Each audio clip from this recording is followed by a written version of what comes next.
कैसे डूब गई भगवान श्री कृष्ण की द्वारका नगरी।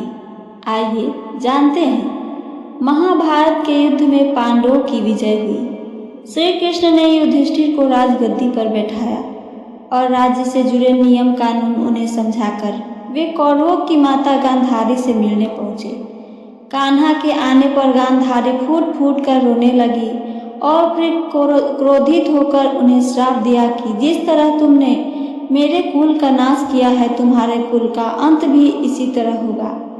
श्री कृष्ण साक्षात भगवान थे, चाहते तो इस श्राप को निष्फल कर सकते थे, लेकिन उन्होंने मानव रूप के लिए अपने जन्म का मान रखा और गांधारी को प्रणाम करके वहां से चल गए। इसलिए दिया ऋषियों ने श्राप। श्री कृष्ण के पुत्र शांब अपने मित्रों के साथ हंसी ठिठोली कर रहे थे। उस समय महर्षि विश्वामित्र और कान्व ऋषि ने द्वारका में प्रवेश किया। जब शांब के नवयुवक मित्रों की दृष्टि इन महान ऋषियों पर पड़ी तो वे इन पुण्य आत्माओं का अपमान कर बैठे। इन युवकों ने शांब को एक महिला के वेश में तैयार किया और महर्षि विश्वामित्र तथा कण्व ऋषि के सामने पहुंचकर उनसे बोले, यह स्त्री गर्भवती है, आप देखकर बताइए कि इसके गर्भ में क्या उत्पन्न होगा।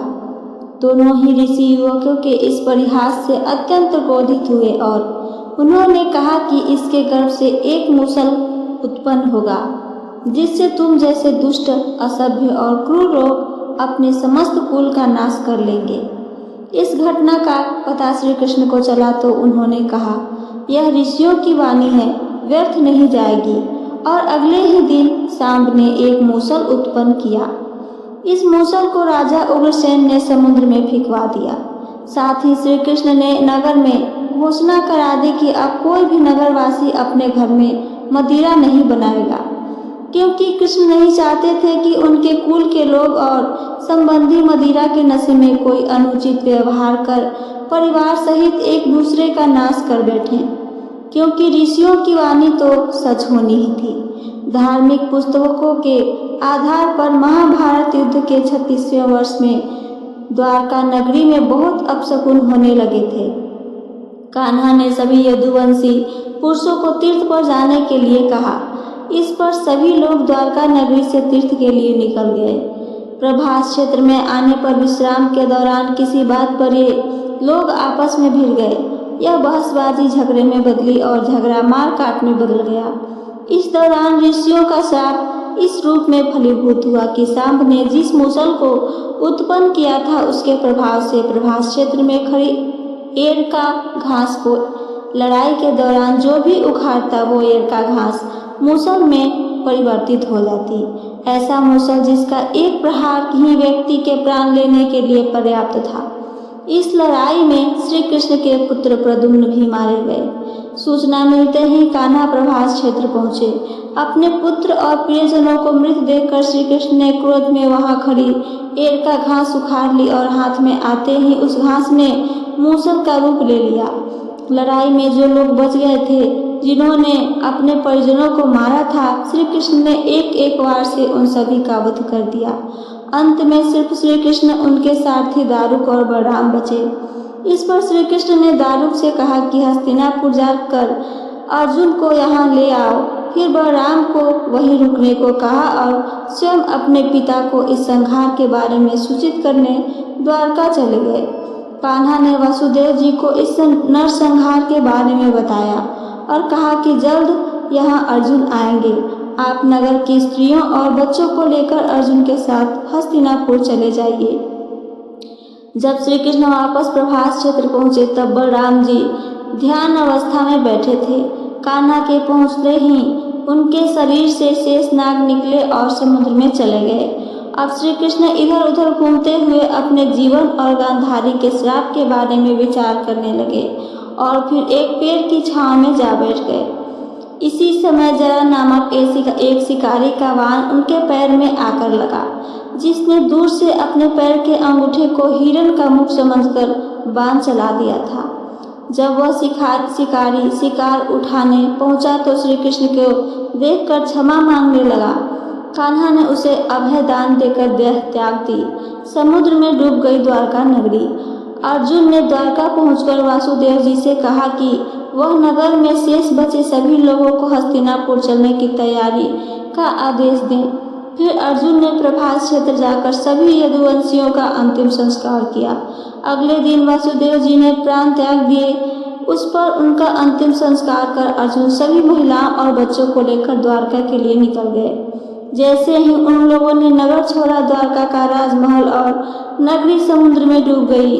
उसी नगरी के पिलर और अवशेषों के बारे में समुद्र से जुड़ी अलग अलग रिसर्च के दौरान जानकारी मिलती रहती है। यदुवंश का विनाश, शाप की पूर्ति। द्वारका में अपशगुन शुरू हो गए थे। श्री कृष्ण ने सभी यदुवंशियों के तीर्थ यात्रा पर भेजने का निर्णय लिया।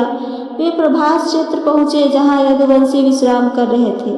मदिरा के नशे में चूर होकर बातों बातों में झगड़ा हुआ और वही झगड़ा देखते ही देखते नरसंहार में बदल गया।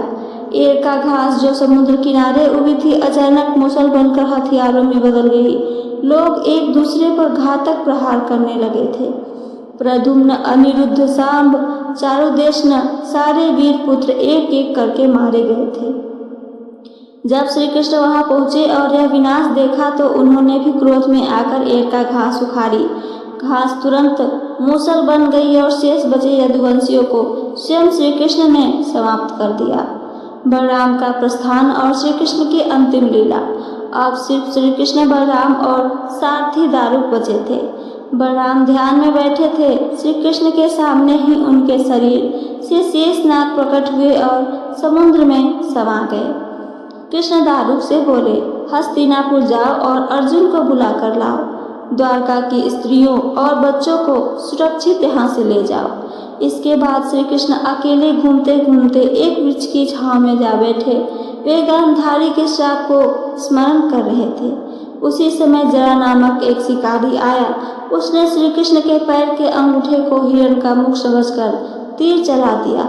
जब पास जाकर देखा कि यह कोई साधारण व्यक्ति नहीं, स्वयं श्री कृष्ण है, वह कांपने लगा और क्षमा याचना उनसे करने लगा। श्री कृष्ण मुस्कुराए और उससे बोले, जो होना था वह हो गया, अब चिंता मत करो। कृष्ण ने देह त्याग दी। उसी समय वहां पे द्वारका का डूबना, युग का अंत हुआ।